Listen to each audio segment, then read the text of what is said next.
Good afternoon dear students.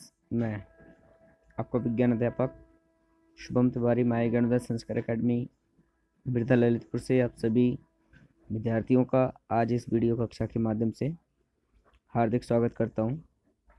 विद्यार्थियों, जैसा कि कल की वीडियो कक्षा में हमने दर्पण के द्वारा अवतल एवं उत्तल दर्पण के द्वारा परावर्तन के नियम के बारे में अध्ययन किया था। आज का जो हमारा विषय है वह है गोलीय दर्पणों से प्रतिबिंबों का बनना, अर्थात गोलीय दर्पण यानी उत्तल दर्पण और अवतल दर्पण द्वारा जो वस्तु का जो प्रतिबिंब है वो कब, कहाँ, कैसे बनेगा।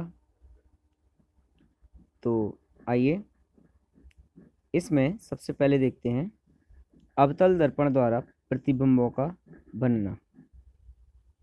विद्यार्थियों, अवतल दर्पण द्वारा वस्तु के जो प्रतिबिंब है वो अलग अलग स्थितियों पर निर्भर करते हैं, अर्थात वस्तु कहाँ रखी है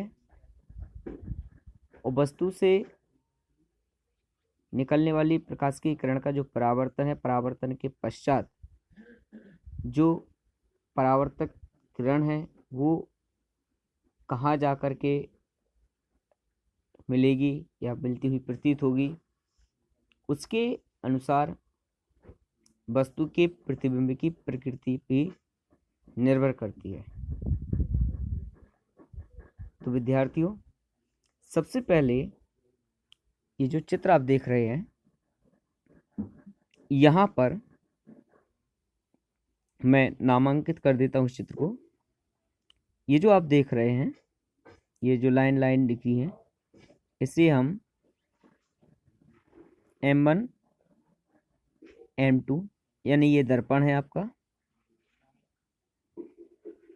ये अवतल दर्पण है।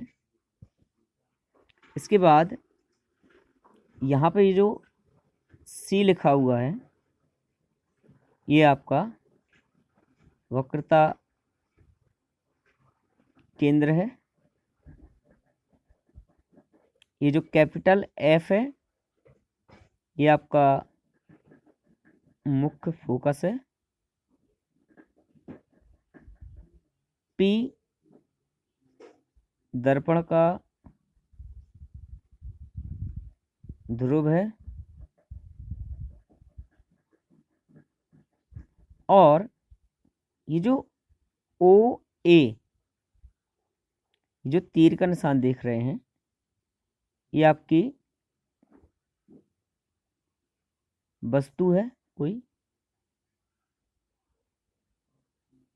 और यहाँ पर ये जो IB ये जो आप देख रहे हैं बड़ा सा तीर, ये वस्तु का प्रतिबिंब है,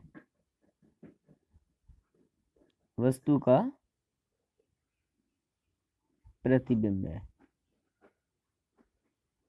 तो और ये जो सीधी रेखा आप देख रहे हैं यहाँ से, ये वाली जो सीधी रेखा दिखाई दे रही है, जो सीधी दर्पण के ध्रुव से होती हुई गुजरती है, ये दर्पण का मुख्य अक्ष है। फिर से समझ लें, M1 M2 अवतल दर्पण है,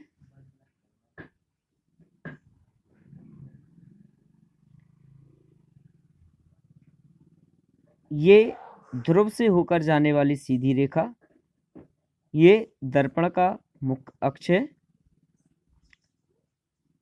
मुख्य अक्ष पर स्थित बिंदु C ये इसका वक्रता केंद्र है। मुख्य अक्ष पर स्थित बिंदु F दर्पण का मुख्य फोकस है। दर्पण का ये P बिंदु दर्पण का ध्रुव है। OA कोई एक वस्तु है जो दर्पण के मुख्य अक्ष पर मुख्य फोकस और ध्रुव के बीच में रखी हुई है,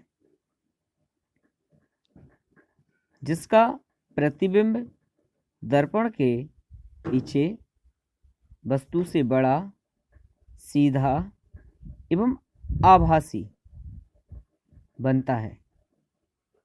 तो ये जो आई बी आप देख रहे हैं, ये वस्तु का प्रतिबिंब है। ओ का अर्थ है ऑब्जेक्ट, आई का अर्थ है इमेज। आइए अब इसको समझते हैं कैसे।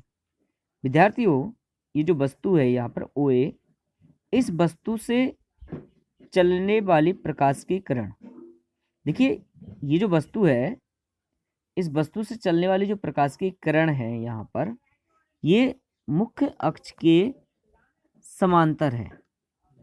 तो पहला नियम हमने देखा था कि जब कोई प्रकाश की किरण मुख्य अक्ष के समांतर दर्पण पर आपतित होती है तो वह परावर्तन के पश्चात, यहाँ पर यह आपने देखा था, परावर्तन के पश्चात मुख्य फोकस से होकर के गुजरती है।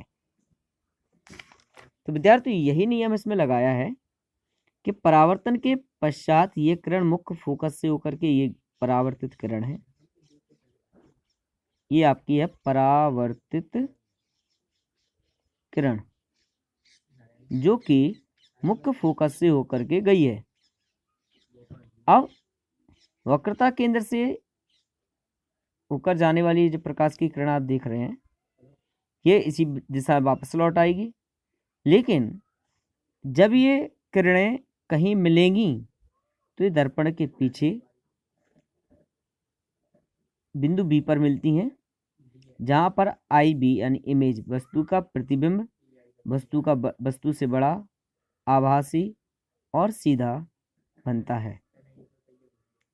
तो विद्यार्थियों, जब कोई वस्तु अवतल दर्पण पर मुख्य फोकस और ध्रुव के मध्य रखी होती है तो उस वस्तु का प्रतिबिंब दर्पण के पीछे बड़ा, सीधा एवं आभासी बनता है। ये अवतल दर्पण द्वारा प्रतिबिंब, वस्तु के प्रतिबिंब बनने का पहला नियम है। और ये नियम कब लागू होगा? जब वस्तु कहाँ हो? फोकस और ध्रुव के मध्य में। तो इसके बाद अन्य और जो नियम है, second, third, fourth, fifth, six, जो और भी इसमें है, तो इस पर चर्चा करने के लिए कल फिर पुनः उपस्थित होंगे।